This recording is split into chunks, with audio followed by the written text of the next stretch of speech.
Definitivamente hoy, en estos momentos, muchas personas cristianas, y lo hablo poniendo paréntesis a lo que voy a empezar a decir.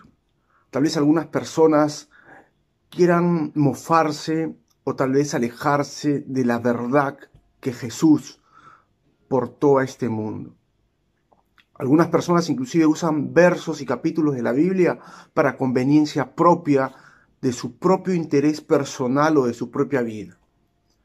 Pero la realidad es que tú, mi hermano, mi hermana, eres testimonianza andante, testimonianza caminante. Eres tú la persona que puede ser el cambio hacia otras personas que están en este mundo y en el camino del cristianismo. No podemos usar capítulos, versículos de la Biblia solamente para conveniencia propia.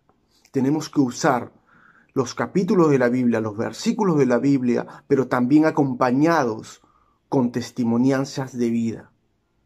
Hace poco escuché decir a una persona cristiana que dice ser cristiana o cristiano, porque lo hablo en plural y lo hablo abiertamente, porque no tengo temor, porque mi respaldo es Cristo Jesús para poder hablar sobre esta reflexión y sobre todo sobre este capítulo de la Biblia. En Efesios 5:22 dice: esposas, sujétense al marido, así como Cristo es cabeza de la iglesia. Pero también como Cristo es cabeza de la iglesia, y así como el esposo tiene que someterse a la iglesia, no solamente es decir que las esposas tienen que hacer todo lo que dice el marido o sujetarse al marido, cuando el marido es una persona que ni siquiera va a una iglesia, que ni siquiera ora, que ni siquiera es una persona humana, humilde, una persona que tiene testimonianza de vida y solamente hace de su vida un ego a sí mismo. No podemos pretender usar palabras, versos, capítulos de la Biblia solamente para crecimiento propio. No es así, señores. Nosotros, como verdaderos cristianos, como verdaderos hijos de Dios, tenemos que empezar a ser transformados. Para poder llegar a hablar de capítulos, de versículos de la Biblia, primero tenemos que ser testimonianza en uno mismo. Si nosotros no somos testimonianza en nosotros mismos, ¿de qué hablamos?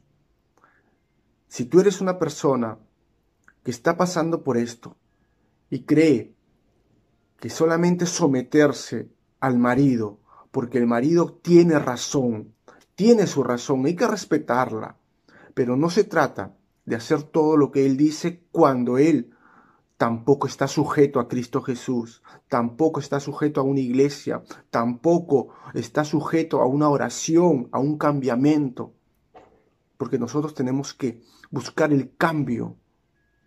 Conozco muchas parejas que a veces usan este verso, este capítulo, para poder someter a la mujer, para poder bajar a la mujer, para poder castigar a la mujer, para humillarla, para vejarla, y no es así. Inclusive familias con hijos que lo único que hacen el marido es hacerle daño a la mujer. Me opongo a este tipo de verso cuando es solamente para propósito propio. Si tú, mi hermano, mi hermana, usas este capítulo o este verso para fines propios y para crecimiento personal y para tu conveniencia, estás equivocado. Tienes que empezar a ser testimonio de vida, a sujetarse de Cristo. Así como Cristo es cabeza, también tú tienes que ser primero cabeza con testimonianza.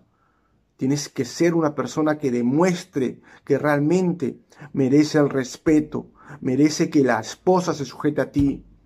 No es que porque tú digas o hagas, quieras vejar a la mujer, quieras humillar a la mujer, quieras pretender que la mujer se sujete a ti, sabiendo que tú estás equivocado.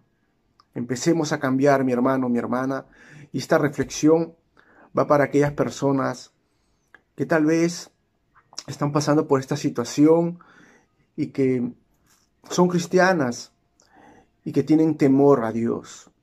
Y por el hecho que tienen temor a Dios, se sujetan al marido, pero el marido no se sujeta a Dios. Y es ahí donde tenemos que analizar bien si realmente hacemos bien o hacemos mal. Es cierto, Dios pedirá cuentas al esposo, porque el esposo es cabeza de familia, al marido, pero también la esposa es ayuda idónea. Dios los bendiga.